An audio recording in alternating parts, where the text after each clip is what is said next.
कधीच नाही चुकणार तुमचे फेवरेट टीव्ही शोज झी5 सोबत, तेही एकदम फ्री। केदार दादा केबिन मधून बाहेर पडला त्यावेळी मला काहीतरी गडबड वाटली म्हणून आम्ही हे सगळं केलं। पण ह्या सगळ्यात एक गोष्ट आपल्याला कळली, केदार दादा अधोक्षजचं म्हणजे शतग्रीवचं म्हणणं ऐकून हे सगळं करतोय।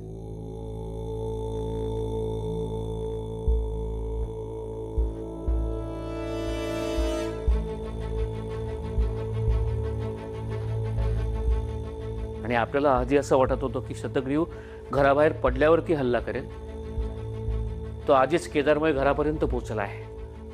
आपण सगळे केदार काकाला ओळखायला एवढे चुकलोच कसे? पण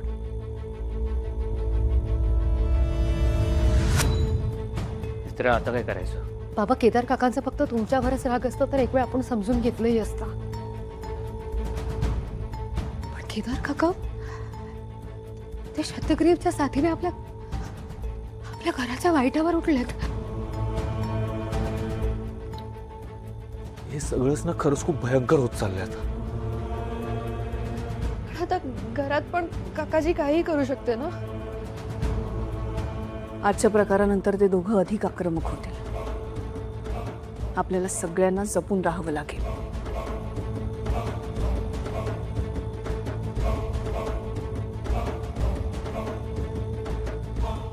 यापुढे खूप जास्त सावध राहायचं। यावेळेला केदार काका तोंडगशी पडलेत, पण यापुढे सुद्धा तसंच होईल असं नाहीये। ते शतग्रीवचा हस्तक म्हणून या घरात वावरताय। यापुढे काहीही झालं तरी एकटीने त्यांच्या समोर जायचंच नाही। पण हे एवढं सगळं आपल्या घरात घडून गेलं आणि आपल्याला कळलं कसं नाही? खूप हुशारीने डाव खेळलाय त्यांनी यावेळी।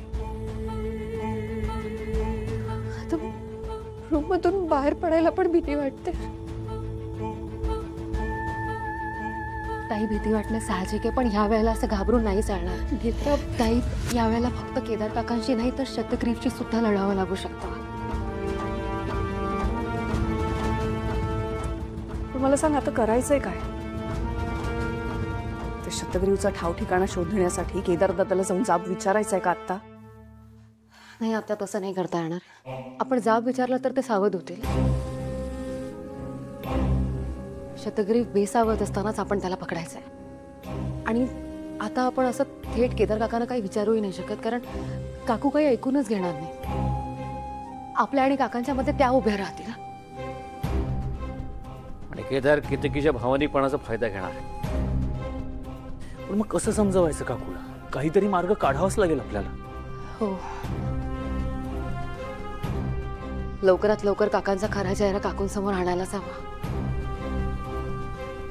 केतकी केदारच्या विरोधात काहीच ऐकून घेणार नाहीत। झी5 ॲप डाउनलोड करा आणि पहा सर्व एपिसोड्स एकदम फ्री।